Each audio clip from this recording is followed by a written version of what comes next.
दोस्तों नमस्कार। मैं नाथ सोनांचली कथा कहानी और उपन्यास के इस अंक के साथ पुनः हाजिर हूं। दोस्तों, आज से मैं प्रारंभ कर रहा हूं उपन्यास गाइड। गाइड अंग्रेजी भाषा के महान भारतीय उपन्यासकार आर के नारायण का उपन्यास है। यह आर के नारायण का सबसे प्रसिद्ध उपन्यास है। इसे देश और विदेशों में जबरदस्त सराहना मिली है। उनकी अधिकतर रचनाओं की तरह गाइड भी मालगुडी पर आधारित है। मालगुडी एक काल्पनिक स्थान है। प्राय इसे दक्षिण भारत का एक काल्पनिक कस्बा माना जाता है, परंतु स्वयं लेखक के कथनानुसार अगर मैं कहूं कि मालगुडी दक्षिण भारत में एक कस्बा है तो यह भी अधूरी सच्चाई होगी, क्योंकि मालगुडी के लक्षण दुनिया में हर जगह मिल जाएंगे। इस उपन्यास में राजू नामक एक सामान्य पथ प्रदर्शक अर्थात टूरिस्ट गाइड के आध्यात्मिक गुरु बनने की कहानी है। उपन्यास का मूल नाम द गाइड है और यह अंग्रेजी में है, जिसका हिंदी अनुवाद शिवदान सिंह चौहान एवं विजय चौहान ने किया था। यह उपन्यास 1958 में Viking Press US, Methuen Publishing UK से छपी थी तथा जिसका हिंदी अनुवाद राजपाल एंड सन्स दिल्ली से प्रकाशित हुआ था। दोस्तों, इस उपन्यास में राजू एक रेलवे गाइड है जो रोजी का दीवाना हो जाता है। रोजी मार्को नामक एक मानवशास्त्री की उपेक्षित पत्नी है। रोजी को नृत्य से बेहद लगाव था, लेकिन मार्को इसे इसकी अनुमति नहीं देता। राजू की बात मानकर रोजी ने एक बार फिर अपने सपनों को पूरा करने और मार्को को छोड़ देने का मन बनाया। दोस्तों, इस उपन्यास में कुल 10 अध्याय हैं, तो लीजिए सुनिए उपन्यास द गाइड के पहले अध्याय का वाचन मेरे अर्थात नाथ सोनांचली के स्वर में। उस अजनबी का आना राजू को अच्छा ही लगा। उस जगह की निबिड़ एकांतता कुछ तो दूर हुई थी इससे। अजनबी श्रद्धापूर्वक उसके चेहरे की ओर टकटकी बांधे खड़ा था। राजू को इससे कुतूहल भी हुआ और संकोच भी। खामोशी तोड़ने के लिए उसने कहा, अगर चाहते हो तो बैठ जाओ। अजनबी ने कृतज्ञतापूर्वक सिर हिलाकर इस सुझाव को स्वीकार किया और अपने पांव और मुंह धोने के लिए घाट की सीढ़ियों से नीचे उतरकर नीचे नदी तक गया। फिर कंधे पर रखे एक पीले चरखाने तौलिए से हाथ मुंह पोंछता हुआ ऊपर आया और उस पटिया से 2 कदम नीचे बैठ गया, जहां रामू टांग पर टांग रखे इस मुद्रा में बैठा था, जैसे वह किसी प्राचीन मंदिर के निकट राज सिंहासन पर बैठा हो। नदी की धारा पर छत्र की तरह छाई पेड़ों की शाखें उन चिड़ियों और बंदरों की कूद फांस से पत्तियों में सरसराहट पैदा करती हुई कांप उठती थी, जो उन पर रैन बसेरा करने के लिए उपयुक्त जगह तलाश कर रहे थे। जिधर से नदी का प्रवाह था, वहां पहाड़ी के पीछे सूरज डूब रहा था। राजू इंतजार करता रहा कि अजनबी कुछ बोलेगा। वह शिष्टाचारवश खुद बात शुरू करना नहीं चाहता था। आखिरकार राजू ने पूछा, तुम कहाँ के रहने वाले हो? उसे डर था कि कहीं अजनबी मुड़कर यही प्रश्न न पूछ बैठे। अजनबी ने उत्तर दिया, मैं मंगल का रहने वाला हूं। मंगल कहाँ है? अजनबी ने बांह हिलाकर नदी के ऊंचे कगार के पार की ओर इशारा किया। यहां से ज्यादा दूर नहीं है, उसने कहा। फिर अजनबी ने अपने बारे में और भी बातें बताई। मेरी बेटी नजदीक ही रहती है, मैं उससे मिलने गया था। अब मैं घर वापस जा रहा हूं। खाने के बाद ही मैं उसके यहां से चल पड़ा था। उसने तो रात के खाने तक रुकने के लिए बड़ी मिन्नत की, लेकिन मैंने इनकार कर दिया। रुक जाने का मतलब होता कि मैं कहीं आधी रात को लौटकर घर पहुंचता। मैं किसी चीज से डरता नहीं, लेकिन जिस वक्त आदमी को बिस्तर में सोना चाहिए, वह पैदल चलने में क्यों गुजारे? तुम बहुत समझदार हो, राजू ने कहा। वे दोनों कुछ देर तक बंदरों की चींची सुनते रहे। फिर उस अजनबी को जैसे कुछ ख्याल आ गया और बोला, मेरी बेटी मेरी बहन के लड़के से ब्याही गई है, इसलिए कोई परेशानी की बात नहीं है। मैं अक्सर अपनी बहन से मिलने जाता हूं और इस बहाने अपनी बेटी से भी मिल लेता हूं। कोई बुरा नहीं मानता। आखिर कोई बुरा ही क्यों मानेगा? जब तुम अपनी ही बेटी से मिलने जाते हो? अपने दामाद के यहाँ बार बार जाना अच्छा नहीं माना जाता, ग्रामीण अजनबी ने बताया। राजू को यह उटपटांग चर्चा अच्छी लग रही थी। एक दिन से ज्यादा हुआ वह इस जगह एकदम अकेला पड़ा था। फिर से इंसान की आवाज सुनना उसे सुखकर लग रहा था। इसके बाद ग्रामीण अजनबी फिर बड़ी श्रद्धा से उसके मुंह की ओर एकटक निहारने लगा। राजू ने विचारपूर्ण मुद्रा में अपनी ठूठी सहला कर देखी कि कहीं अचानक वहां एक पैगंबरी दाढ़ी तो नहीं उगाई, लेकिन ठुड्डी अभी भी चिकनी थी। उसने अभी 2 दिन पहले ही हजामत करवाई थी और अपने जेल जीवन के कड़े परिश्रम की कमाई में से उसके लिए पैसे दिए थे। बात उन्हीं हज्जाम ने उस तरह की तेज धार से साबुन की झाग छिलते हुए पूछा था। अभी जेल से छूट कर आ रहे हो क्यों? राजू ने अपनी आंखें घुमाई और चुप रहा। वह इस प्रश्न से चिढ़ गया, लेकिन उसने उस आदमी पर अपना भाव जाहिर होने नहीं दिया जिसके हाथ में उस्तरा था। अभी छूट कर आ रहे हो? हज्जाम ने फिर प्रश्न दोहराया। राजू ने सोचा कि ऐसे आदमी पर गुस्सा करने से कोई लाभ नहीं होगा, क्योंकि हज्जाम अपने तजुर्बे से बोल रहा था। फिर भी राजू ने कहा, तुम कैसे जानते हो? मैं 20 साल से यहां हजामत कर रहा हूं। तुमने देखा नहीं कि जेल के फाटक से निकलकर यह पहली दुकान है। कामयाबी का नुस्खा यह है कि सही जगह पर दुकानदारी की जाए, लेकिन इससे और लोगों की ईर्ष्या जाग उठती है और आदमी उनकी आंखों का कांटा बन जाता है। उसने उस तरह घुमाकर ईर्षालु हज्जामों की फौज को जैसे खदेड़ते हुए कहा, क्या तुम अंदर जाकर कैदियों की हजामत नहीं करते? नहीं, जब तक वे छुटकर बाहर नहीं आ जाते तब तक नहीं। अंदर के लिए मेरे भाई के बेटे की ड्यूटी लगी है। मैं उससे मुकाबला नहीं करना चाहता, न मैं रोज जेल के फाटक के भीतर दाखिल ही होना चाहता हूं। बुरी जगह तो नहीं है, राजू ने साबुन की झाग के बीच से कहा। तो फिर अंदर चले जाओ, हज्जाम ने कहा और पूछा, क्या मामला था? पुलिस ने क्या कहा? इसकी चर्चा मत करो, राजू ने तपाक से कहा और बाकी हजामत के दौरान एक गंभीर चुप्पी साध कर बैठा रहा। लेकिन हज्जाम इतनी आसानी से दबने वाला नहीं था। गुंडे बदमाशों से जिंदगी भर उसका संपर्क होता रहा था, जिसने उसे भी सख्त बना दिया था। 18 महीने या 24, मैं दावे से कह सकता हूं कि इनमें से कोई न कोई तो है ही। राजू के दिल में उस आदमी के लिए आदर का भाव उमड़ पड़ा। वह सचमुच उस्ताद था, उस पर नाराज होने से कोई फायदा नहीं था। तुम इतने अक्लमंद और जानकार हो, फिर सवाल क्यों पूछते थे? हज्जाम इस तारीफ से बहुत प्रसन्न हुआ। उसकी अंगुलियां एक क्षण के लिए ठहर गईं और उसने आगे को झुककर राजू के चेहरे का सामना करते हुए कहा, सिर्फ तुम्हारे मुंह से सुनने के लिए, तुम्हारे चेहरे पर साफ लिखा है कि तुम 2 साल कैदी हो, जिसका मतलब यह है कि तुम हत्यारे नहीं हो। तुम यह कैसे कह सकते हो? क्यों? अगर तुम 7 साल काट के आए हो तो तुम्हारी अक्ल ही दूसरी हो जाती। कत्ल अगर साबित न हो तो जानते हो सिर्फ 7 साल की सजा होती है। अच्छा, तो मैंने और क्या क्या नहीं किया? राजू ने पूछा। तुमने कोई बड़ा गबन भी नहीं किया, शायद थोड़ी रकम ही गायब की हो। और क्या? तुमने न औरत भगाई है, न किसी औरत के साथ बलात्कार ही किया है, और न किसी के घर को आग लगाई है। तुम यह क्यों नहीं बताते कि किस खास जुर्म में मुझे 2 साल की सजा मिली थी? अगर ठीक बूझ दोगे तो मैं 4 आने इनाम दूंगा। बूझ बुझोगल खेलने का वक्त नहीं है मेरे पास, हज्जाम ने कहा और पूछा, तुम अब क्या करोगे? मुझे नहीं मालूम, कहीं तो जाऊंगा ही शायद, राजू ने सोचते हुए कहा।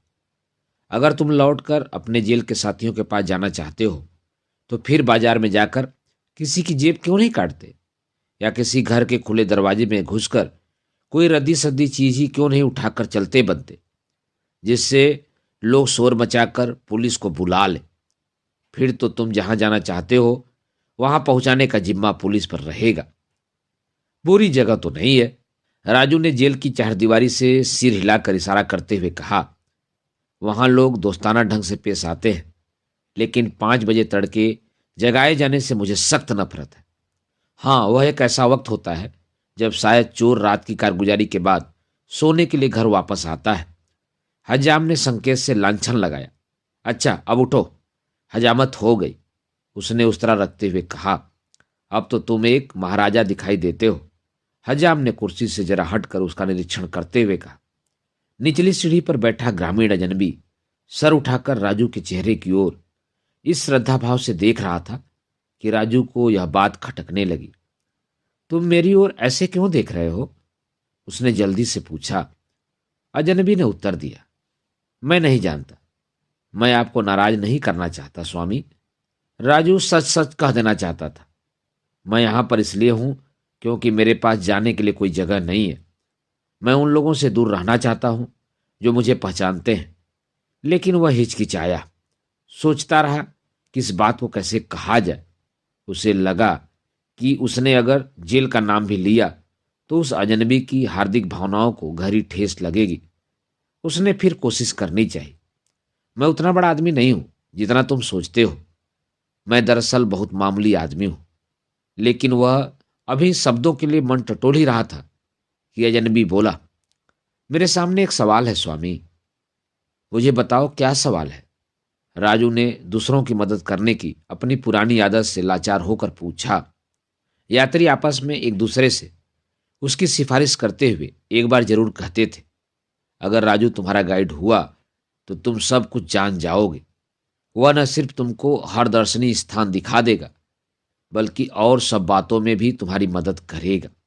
दूसरे लोगों के काम और मतलब की बातों में अपने को फंसा लेना उसका जैसे स्वभाव बन गया था।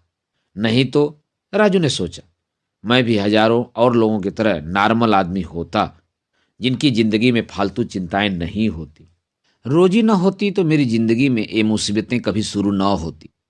जैसा कि राजू ने इस अजनबी को, जिसका नाम बेलान था, बाद में अपनी कहानी सुनाते हुए बताया। वह अपने को रोजी कहकर क्यों पुकारती थी?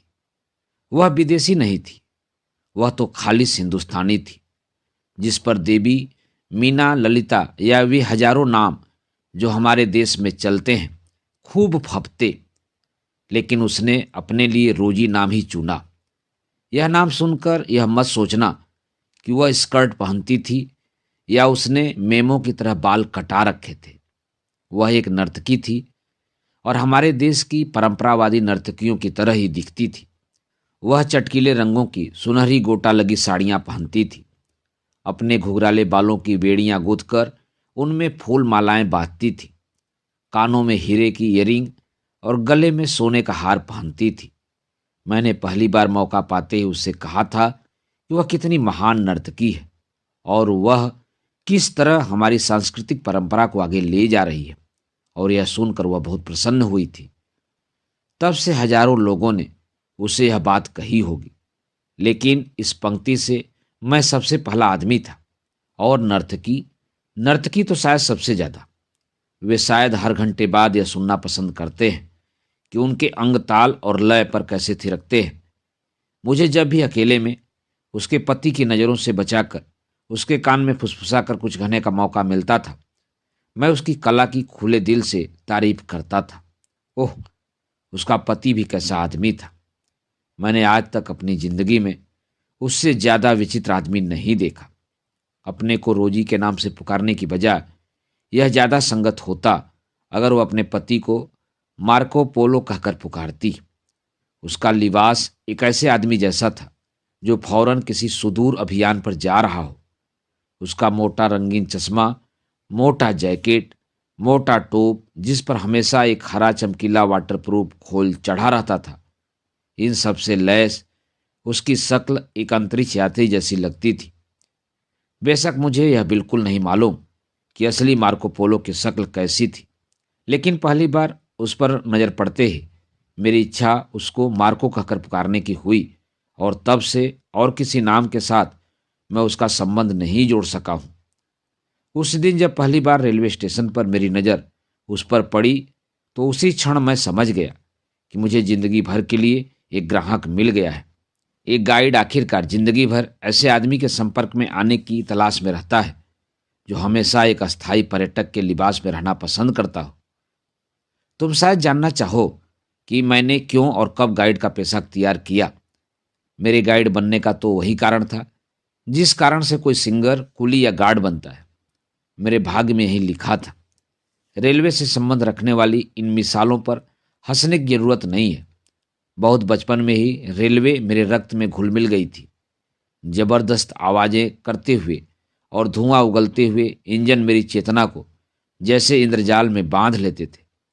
रेलवे प्लेटफार्म पर घूमने में मुझे सुख मिलता था और स्टेशन मास्टर और कुलियों की संगत में उठना बैठना जैसे सबसे शानदार चीज थी। और उनकी रेलवे संबंधी बातचीत सबसे ज्यादा बुद्धिमानीपूर्ण लगती थी। मैं उनके बीच ही बड़ा हुआ था। हमारा छोटा सा मकान मालगुड़ी स्टेशन के ऐन सामने था। मेरे बाप ने जब खुद अपने हाथों से यह मकान बनवाया था, उस वक्त तक वहां ट्रेन चलने की किसी ने कल्पना भी नहीं की थी। मेरे बाप ने यह जगह इसलिए पसंद की थी क्योंकि एक तो यह कस्बे के बाहर थी, दूसरे इसकी कीमत सस्ती थी। उन्होंने खुद नींवें खोदी थी, कुएं से पानी भरकर मिट्टी का गारा तैयार किया था और दीवारें चीनी थी और उन पर ताड़ के पत्तों का छप्पर डाला था। उन्होंने उसके गिर्द पपीते के पेड़ लगाए थे जिसमें खूब पपीते लगते थे। इन पपीतों को तोड़कर और उनकी फाके काटकर वे बेचते थे। एक एक पपीते से उन्हें करीब 8 आने की आमदनी हो जाती थी। वे कुशलतापूर्वक उन्हें छीलकर उनकी फाकें काटते थे। मेरे बाप के पास तख्तों और टाट से बनी एक छोटी सी दुकान थी और सारे दिन उस पर बैठे वे पिपरमिंट, फॉल, तमाकू, पान, भुने हुए चने, जिन्हें वे बांस की एक नली में भरकर नापते थे, और दूसरी कई चीजें बेचते रहते थे जिनकी मांग ट्रंक रोड पर चलने वाले राहगीर किया करते थे। यह झोपड़ी वाली दुकान के नाम से मशहूर थी। उनकी दुकान के आगे हर वक्त किसानों और बैलगाड़ियों के हाँकने वालों की भीड़ जमा रहती थी। सचमुच वे बड़े व्यस्त आदमी थे। दोपहर का खाना खाने के लिए जाने से पहले वे मुझे बुलाते थे और रोज नियम पूर्वक एक ही आदेश देते। कहते, राजू आकर मेरी जगह बैठो। देखो, ख्याल रखना कि जो भी चीज ग्राहक को दो उसके पैसे न भूल जाओ। खाने की कोई चीज खुद मत खा लेना और यह सब चीजें बिक्री के लिए हैं। अगर किसी चीज के दाम के बारे में कोई शक हो तो आवाज देकर मुझे बुला लेना। और जब कोई ग्राहक आता तो मैं चिल्लाकर पूछता, बापू, हरी पिपरमिंट आने की कितनी?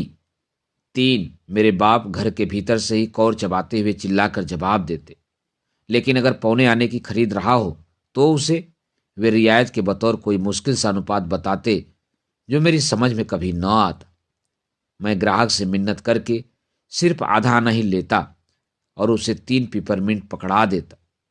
अगर संयोगवश बोतल में से 4 हरी पिपरमिंट निकल आती तो हिसाब की पेचीदगियों से बचने के लिए मैं उसे फौरन निकल जाता। पड़ोस का कोई सनकी मुर्गा बाग देकर सुबह होने की घोषणा करता, जब शायद उसे लगता कि हम लोग काफी वक्त सो लिए हैं। वह इतने जोर की बाग लगाता था कि मेरे बाप बिस्तर से उछलकर खड़े हो जाते और मुझे भी जगा देते। मैं कुएं पर जाकर स्नान करता, माथे पर पवित्र भस्म मलता, फिर दीवार पर टंगी देवताओं की तस्वीर के आगे कुछ देर तक हाथ जोड़कर ऊंचे स्वर में प्रार्थना के गीत गाता। मेरे पूजा के अभियान को कुछ देर तक देखने के बाद मेरे बाप भैंस दुहने के लिए चुपके से पिछवाड़े के आंगन में चले जाते। फिर जब वे दूध की बाल्टी लेकर लौटते तो हमेशा कहते, आज इस भैंस को कुछ हो गया है, आधा भी दूध नहीं दिया। और मेरी माँ रोज एक ही उत्तर देती, हाँ हाँ मुझे मालूम है, इसका दिमाग खराब हो गया है। मुझे मालूम है क्या करने से यह दूध उतारेगी। दूध की बाल्टी लेकर रसोई की ओर जाते हुए वे एक रहस्यमय डरावना संकेत करती। फिर एक क्षण में ही मेरे लिए गर्म दूध का कटोरा लेकर वे रसोई से बाहर आती। एक पुराने जंग लगे टीन में बढ़िया किस्म की चीनी थी जो मेरी पहुंच से दूर रसोई की धुआरी दीवार से लगे लकड़ी के एक टाण पर रखा रहता था। मेरा ख्याल है कि ज्यों ज्यों मेरी उम्र बढ़ती जाती थी, टीन की जगह भी बदलकर ऊंची होती जाती थी, क्योंकि मुझे याद है कि बचपन में बड़ों की मदद के बिना मैं कभी उस कमबख्त जंग लगे टीन तक नहीं पहुंच सका। जब आसमान सुबह के सूरज की रोशनी से प्रकाशमान हो उठता था, मेरे बाप बाहर चबूतरे पर मेरा इंतजार करते थे। वहां वे एक पतली टहनी लेकर बैठते थे उन दिनों बाल मनोविज्ञान की आधुनिक धारणाएं अज्ञात थी। शिक्षक के हाथ में बेत या छड़ी की अनिवार्यता में सभी का विश्वास था। पिटाई के बिना बच्चा कभी सीख पढ़ नहीं सकता। मेरे बाप अक्सर पुराने ज्ञानियों की यह उक्ति दोहराते। उन्होंने मुझे तमिल की वर्णमाला सिखाई। वे मेरी स्लेट पर दोनों ओर वर्णमाला के अक्षर लिख देते। फिर मैं उनकी आकृतियों पर तब तक लगातार पेंसिल घुमाता रहता जब तक कि उनकी शक्लें विकृत होकर पहचान में आने लायक न रह जाती। बीच बीच में मेरे बाप मेरे हाथ से स्लेट छीन कर देखते और फिर मेरी ओर क्रोध से घूरते हुए कहते, क्या लिपापोती की है? अगर तुम वर्णमाला के पवित्र अक्षरों की शक्लें इस तरह बिगाड़ोगे तो जिंदगी में कभी तरक्की नहीं कर सकोगे। इसके बाद वे गीले तौलिए से स्लेट साफ करते, दोबारा अक्षरों को लिखते और स्लेट मेरे हाथ में देते हुए आदेश करते, याद रखो, इस बार फिर तुमने इन अक्षरों को बिगाड़ा तो मुझे गुस्सा आ जाएगा। जैसे मैंने लिखा है ठीक उसी तरह उन पर पेंसिल फेरो और उन पर अपने चील गोड़े मत खींचना, समझे? यह कहकर वे मारने की मुद्रा में मेरी आंखों के आगे टहनी को जोर जोर से लपलपाते। मैं विनीत स्वर में कहता, अच्छा बापू, और फिर लिखना शुरू करता। उस वक्त की तस्वीर आज भी मेरी आंखों में खींच जाती है कि मैं अपनी जीभ बाहर निकालकर और अपने सर को एक ओर से मोड़कर किस तरह अपने नन्हे शरीर का सारा बोझ पेंसिल पर डाल देता था। किस तरह अक्षरों की विचित्र रेखाकृतियों पर उसे जोर से ठेलते हुए स्लेट से कैसी चित्कारें सी उठी थी जिन्हें सुनकर मेरे बाप डांट लगाते थे, पेंसिल से ये बेहूदी आवाजें मत निकालो, तुम्हें हो क्या गया है? इसके बाद गणित का नंबर आता, 2 और 2 4, 4 और 3 कुछ और। किसी बड़ी संख्या को छोटी संख्या से गुणा करो, छोटी संख्या को बड़ी संख्या से गुणा करो। हे ईश्वर, इन संख्याओं से मेरा सर ही चकरा जाता था। जिस समय बाहर खुले आसमान के नीचे सुबह की ठंडी हवा में चिड़िया फुदकती और चहकती फिरती थी, मैं बैठा अपने भाग्य को कोसता रहता था, जिसने मुझे अपने बाप की संगत में पढ़ाई का अभ्यास करने के लिए नज़रबंद कर दिया था। कभी कभी जैसे मेरी मौन प्रार्थना के फलस्वरूप तड़के ही कोई ग्राहक दरवाजे पर दिखाई दिए जाता था और उस दिन मेरी पढ़ाई अचानक बीच में ही खत्म हो जाती थी। मेरे बाप यह कहते हुए उठकर चल देते, सुबह के वक्त एक गधे को पढ़ाकर विद्वान बनाने से तो मेरे पास और दूसरे बेहतर काम हैं। हालांकि ऐसे दिनों में भी मुझे लगता था कि मेरी पढ़ाई अनंत काल तक चलती रहती है, लेकिन मेरी माँ मुझे देखते ही कहती, अच्छा तो आज इतनी जल्दी छुट्टी हो गई, ताजुब है कि आधे घंटे में तुमने क्या सीखा होगा। मैं उनसे कहता, माँ मैं बाहर जाकर खेलूंगा, तुम्हें जरा भी तंग नहीं करूंगा, लेकिन मेहरबानी करके आज दोबारा मुझे पढ़ाई पर मत बैठाना। और मैं सड़क के पार इमली के पेड़ की छांव में खेलने के लिए भाग जाता। यह एक प्राचीन पेड़ था, खूब फैला हुआ और घनी पत्तियों से लदा, जिनके बीच बंदर और चिड़ियों का बसेरा था, और जहां बंदर हर वक्त किलकारियां मारते और चिड़ियां चहकती और कच्ची इमलियां कुतरती थीं, वहां सूअर और उनके बच्चे कहीं से आकर जमीन पर पड़ी पत्तियों की मोटी तह को अपनी थुथनी से कुदरते थे और सारे दिन खेलता था। मेरा ख्याल है कि मैं उन दिनों कल्पना करता था कि ये सूअर मेरे किसी खेल में शामिल हैं और मैं उनकी पीठ पर सवार होकर कहीं जा रहा हूं। सड़क से गुजरते हुए मेरे बाप के ग्राहक मुझे अक्सर प्यार से बुलाते। मेरे पास संगमरमर की बटियां, ढलकाने के लिए लोहे का चक्कर और रबड़ की एक गेंद थी जिनसे मैं खेला करता था। मुझे न तो यह होश रहता था कि कब दोपहर हुई और कब शाम, और न इस बात का कि मेरे इर्द गिर्द क्या हो रहा है। मैं अपने खेल में भूला रहता था। कभी कभी दुकान के लिए सामान सौदा खरीदने के लिए शहर जाते वक्त मेरे बाप मुझे भी अपने साथ ले जाते थे। वे सड़क पर जाती हुई किसी बैलगाड़ी को आवाज देकर रोक लेते। मैं तब तक याचना भरी दृष्टि से उनको देखता रहता। मुझे सिखाया गया था कि मैं खुद कभी साथ जाने की मांग नहीं करूं, जब तक कि वे आदेश न देते, बैलगाड़ी में चढ़ जाओ नन्हे। उनका वाक्य पूरा होने से पहले ही मैं उछलकर चढ़ जाता। बैल के गले की घंटियां बज उठती और गाड़ी के पहिए उबड़ खाबड़ सड़क की धूल उड़ाते और चू चरन मरर करते हुए आगे बढ़ते। मैं गाड़ी के डंडों को पकड़कर लटक जाता था और मेरी हड्डियां कांपने लगती थी। फिर भी मुझे गाड़ी में भरे भूसे की गंध और रास्ते के दृश्य बहुत पसंद आते थे। आदमी और गाड़ियों से, सुअरों और लड़कों से भरे चारों ओर के इस दृश्य ने मेरा दिल मोह लिया था। बाजार से मेरे पिता अपने एक परिचित दुकानदार के सामने लकड़ी के एक तख्त पर मुझे बिठाकर खुद खरीदारी करने चले जाते थे। मेरी जेबें तले हुए काजू और मिठाइयों से भरी रहती थी। उन्हें खाते खाते मैं बाजार में खरीद फरोख्त करते, बहसें करते, हंसते, गालियां बकते और चिल्लाते हुए लोगों को देखा करता था। मुझे याद है कि अक्सर एक सवाल मुझको परेशान किया करता था, बापू, आप तो खुद एक दुकानदार हैं, फिर आप क्यों दूसरी दुकानों पर खरीदारी करने के लिए जाते हैं? मुझे इस सवाल का कभी कोई जवाब न मिला। तीसरे पहर की चिलचिलाती धूप में बाजार के अविरल कलरव से मेरी चेतना सुन्न हो जाती थी। मटमैली धूप से मेरी आंखें चौधिया जाती थी और मैं उस अपरिचित स्थान की दीवार का सहारा लेकर सो जाता था जहां मेरे पिता मुझे छोड़ जाते थे। श्रीमान, मेरी एक समस्या है, बेलान ने कहा। राजू ने सिर हिलाकर कहा, हर आदमी की कोई न कोई समस्या होती है। अचानक उसके मन में पैगंबरियत उमड़ पड़ी। जब से बेलान आकर उसके सामने बैठा, टकटकी लगाकर उसकी तरफ देखने लगा था, तो उसे अपने महत्व का आभास होने लगा था। उसे लगा जैसे वह कोई अभिनेता हो जिसे हमेशा सही वाक्य बोलना चाहिए। इस प्रसंग में सही वाक्य यह था, अगर तुम मुझे कोई ऐसा इंसान दिखा दो जिसके सामने यह समस्या नहीं है, तो मैं तुम्हें संपूर्ण संसार के दर्शन करा सकता हूं। जानते हो महान बुद्ध ने क्या कहा था? बेलान सरक कर नजदीक आ गया। एक बार एक औरत अपने बच्चे की लाश को सीने से लगाए हुए विलाप करती हुई बुद्ध महाराज के पास पहुंची। बुद्ध ने कहा, जाओ, जाकर यह मालूम करो, क्या शहर में कोई ऐसा घर भी है जहां मौत नहीं आई है? उस घर से मुट्ठी भर सरसों लाकर मुझे दो, तब मैं तुम्हें मौत पर काबू पाना सिखा दूंगा।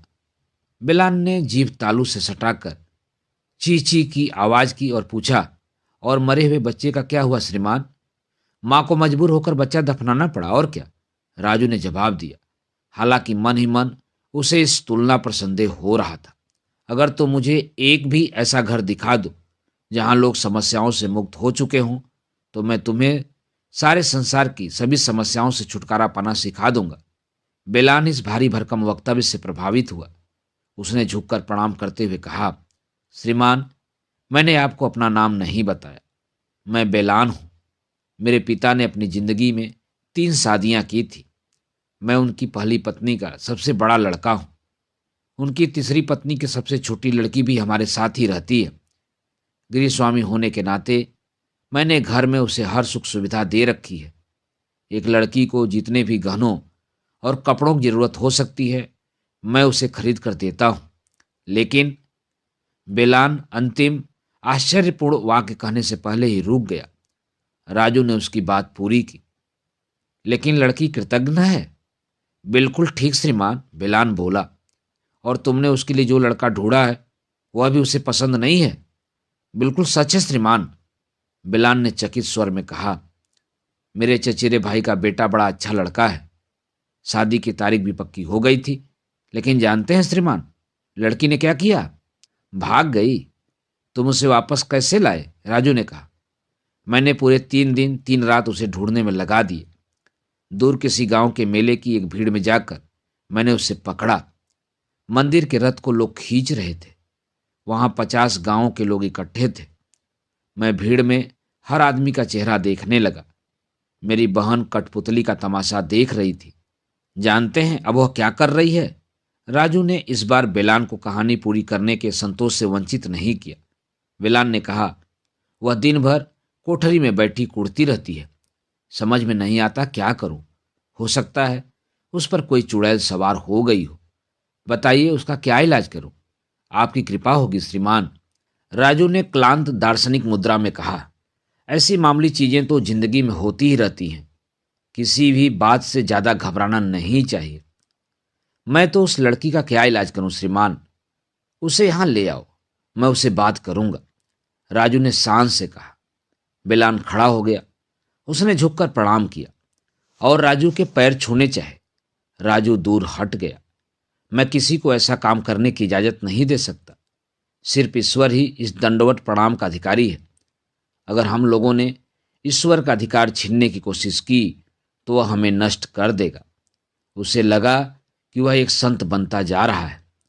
वेलान विनीत भाव से सीढ़ियां उतरकर नदी पार करने के बाद दूसरे किनारे पर जाकर ओझल हो गया। राजू सोचने लगा, काश मैं उससे यह पूछ लेता कि लड़की की उम्र क्या है।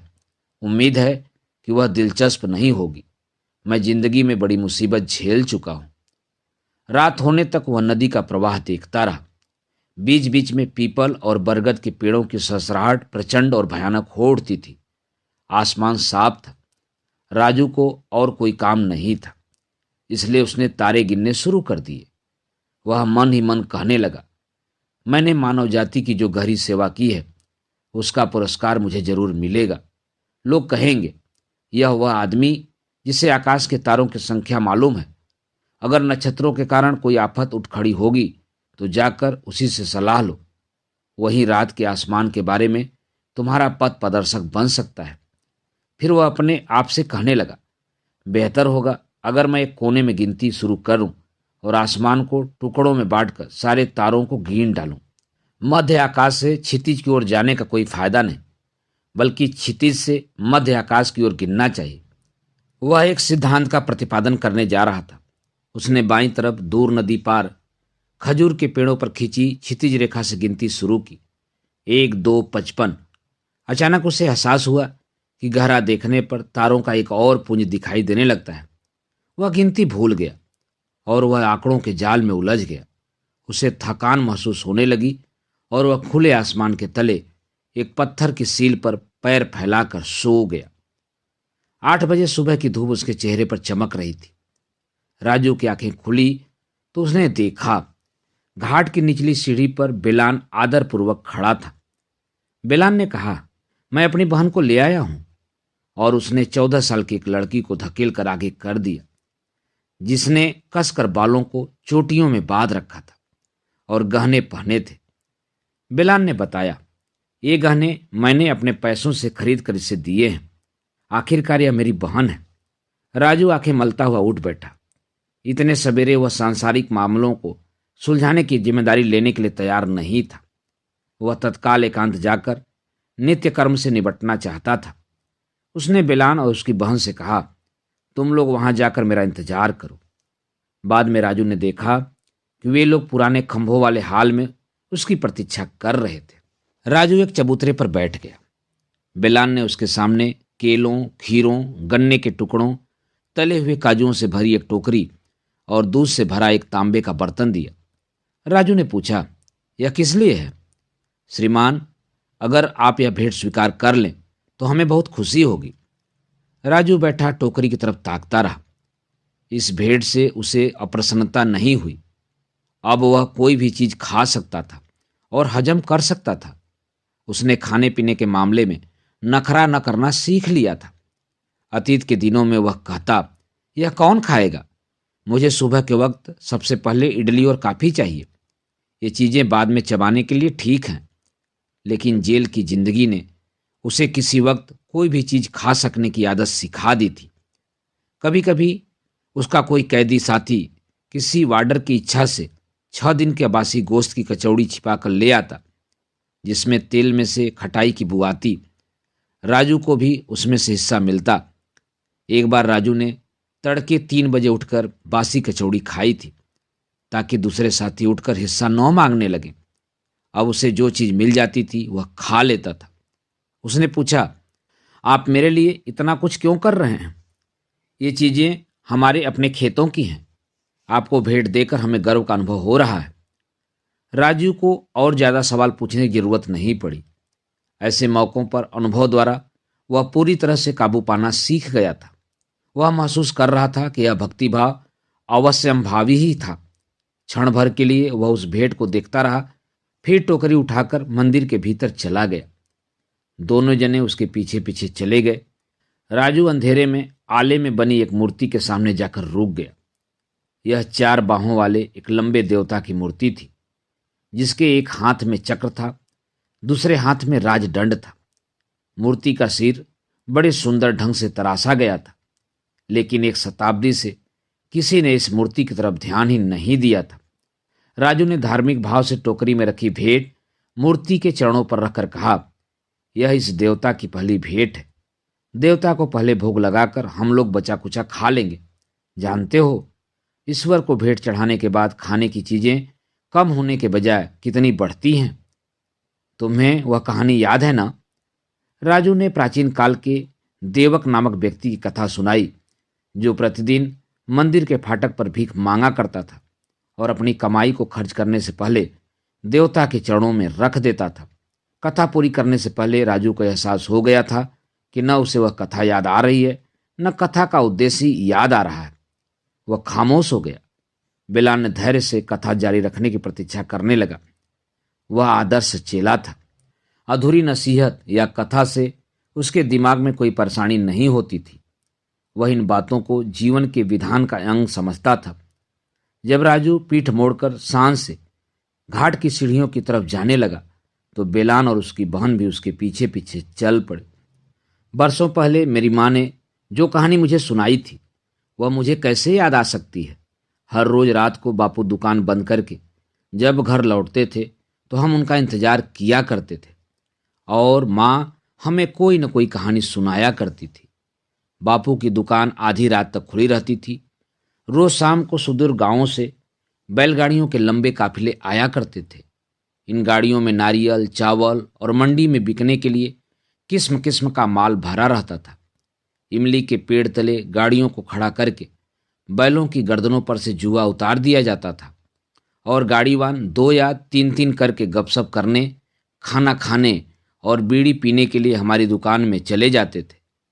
मेरे बापू को उन लोगों से अनाज के दामों, वर्षा, फसलों और नहरों की हालत के बारे में बात करने में कितना मजा आता था।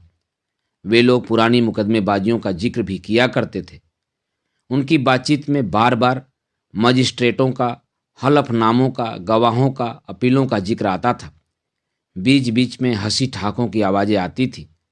कानून के किसी हास्यास्पद नुक्ते या खामी की स्मृति उन्हें गुदगुदा देती थी। मेरे पिता इन लोगों की सोहबत में खाना पीना और सोना तक भूल जाते थे। मेरी माँ कई बार मुझे यह देखने के लिए दुकान में भेजती थी कि पिता को घर आने के लिए राजी किया जा सकता है या नहीं। वे बड़े गर्म मिजाज आदमी थे और अगर उनकी बातों में कोई दखल देता तो वे क्या कर बैठते इसका कोई ठिकाना नहीं था। इसलिए मेरी माँ मुझे समझा बुझा कर भेजती कि मैं जाकर उनका मूड देखूं और फिर शिष्ट स्वर में उनसे कहूं कि वे घर आकर खाना खा लें। मैं दुकान की दहलीज पर खड़ा खांसता खखाड़ता रहता ताकि बापू की नज़र मुझ पर पड़ जाए, लेकिन वे बातचीत में इतने बेसुध रहते कि उन्हें मेरी तरफ आंख उठाकर देखने की फुर्सत भी न मिलती। मैं भी उनकी बातचीत में खो जाता, हालांकि बातचीत का एक शब्द भी मेरे पल्ले नहीं पड़ता था। थोड़ी देर बाद रात के सन्नाटे में मेरी माँ की मुलायम आवाज़ सुनाई देती थी, राजू राजू। और मेरे पिता बातों के बीच सिर उठाकर मेरी तरफ देखते और कहते, जाकर अपनी माँ से कह दो वे मेरा इंतजार न करे। कटोरे में मुट्ठी भर चावल और रायता रख दे। नींबू के अचार का एक ही टुकड़ा रखे। मैं देर से लौटूंगा। हफ्ते में 5 दिनों तक यही फार्मूला चलता था और वे हमेशा साथ में यह वाक्य जोड़ देते थे, आज रात सचमुच मुझे भूख नहीं है। और मेरा ख्याल है इसके बाद वे साथियों से स्वास्थ्य की समस्याओं पर चर्चा छेड़ देते थे, लेकिन मैं वहां रुके बगैर फौरन घर की तरफ चल देता। दुकान की रोशनी और हमारे घर की दहलीज में रखी हुई लालटेन की मध्यम लौ के बीच सिर्फ 10 गज का फासला था, लेकिन वहां से गुजरते वक्त मेरा शरीर ठंडे पसीने से तर हो जाता था। मुझे लगता था कि जंगली जानवर और भूत प्रेत अंधेरे से निकलकर मुझ पर टूट पड़ेंगे। मेरी माँ दहलीज के पास आकर कहती, उन्हें भूख नहीं है ना? अब उन्हें रात भर गांव के लोगों के साथ बैठकर गपबाजी करने का बहाना मिल गया। आकर वे मुश्किल से 1 घंटा सोएंगे और किसी बेवकूफ़ मुर्गे की बांग के साथ ही उठ जाएंगे। उनकी सेहत इसी तरह चौपट हो जाएगी। मैं माँ के पीछे पीछे रसोई में चला जाता। वह फर्श पर अपनी और मेरी थाली पास पास रखकर पतीले में से चावल परोस देती और हम दीवार में एक कील से टंगी डिबरी की धुआं भरी रोशनी में बैठकर खाना खत्म करते। माँ सामने वाली कोठरी में मेरे लिए एक चटाई बिछा देती, जिस पर लेटकर मैं सो जाता। वे मेरे सिरहाने बैठकर पिता का इंतजार करती रहती। माँ के सामीप्य में मुझे एक अवर्णनीय सुख की अनुभूति होती। मैं उस सामीप्य का लाभ उठाने के लिए झूठ-मूठ शिकायत करता। मेरे बालों में कोई चीज चल रही है। माँ मेरे बालों में उंगलियां फेरती और गर्दन खुजलाती। मैं फिर हुक्म जारी करता, कोई कहानी सुनाओ। माँ फौरन कहानी शुरू कर देती। बहुत पुरानी बात है। देवक नामक एक आदमी था। रोज रात को यह नाम सुनने में आता था।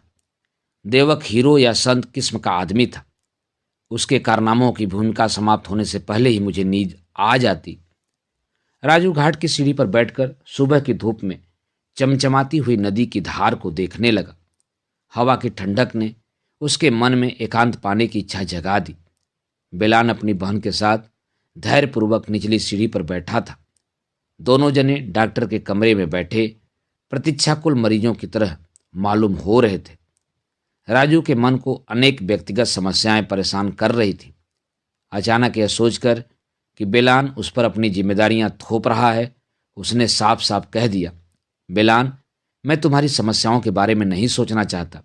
इस वक्त समय नहीं है। क्या मैं इसका कारण जान सकता हूं?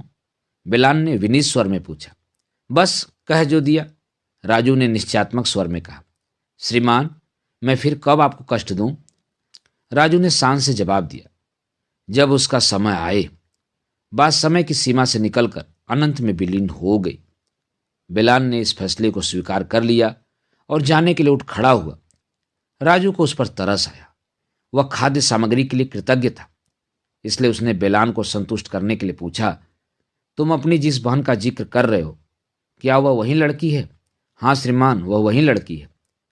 मैं तुम्हारी समस्या को समझता हूं, लेकिन उस पर और विचार करना चाहता हूं। हम जबरदस्ती कोई समाधान नहीं निकाल सकते। हर समस्या अपना पूरा वक्त लेती है, समझे? जी श्रीमान, जी श्रीमान। बेलान ने उंगलियों से अपना मस्तक छूकर कहा, यहां जो लिखा है वही होगा। हम लोग उसे रोक भी कैसे सकते हैं? हम किस्मत को बदल तो नहीं सकते, लेकिन समझ जरूर सकते हैं, राजू ने शान से कहा। और ठीक से समझने के लिए समय की जरूरत है। राजू को लगा जैसे उसके पंख उग आए हैं, और थोड़ी देर बाद उसे महसूस हुआ कि जैसे वह हवा में उड़कर प्राचीन मंदिर के कलश पर जा बैठेगा। उसे किसी बात पर हैरानी नहीं हो रही थी। अचानक उसके मन में यह सवाल उठा, मैंने कैद काटी है या मेरा पुनर्जन्म हुआ है? बेलान की उद्विग्नता शांत हो गई और अपने गुरु के मुख से इतनी सारी बातें सुनकर उसे मन ही मन गर्व महसूस होने लगा। उसने अर्थपूर्ण दृष्टि से अपनी जटिल बहन की तरफ देखा। बहन ने शर्म से सिर झुका लिया। राजू टकटकी बांधे लड़की की तरफ देखता हुआ बोला, जो होना है वह होकर रहेगा। धरती या आकाश की कोई शक्ति उसे रोक नहीं सकती, जैसे कोई इस नदी का रुख नहीं बदल सकता। दोनों जने नदी की तरफ चलने लगे, मानो उसी में उनकी समस्याओं का समाधान निहित हो, और फिर वहां से जाने लगे। राजू ने उन्हें नदी पार करके दूसरे किनारों पर चढ़ते हुए देखा। जल्दी ही वे आंखों से ओझल हो गए। दोस्तों, अभी आप सुन रहे थे R.K. नारायण के लिखे उपन्यास गाइड के प्रथम अध्याय का वाचन मेरे अर्थात नाथ सोनांचली के स्वर में। दोस्तों, आगे के कड़ियों को सुनने के लिए आप मेरे साथ कथा, कहानी और उपन्यास के साथ जुड़े रहें। धन्यवाद। नमस्कार।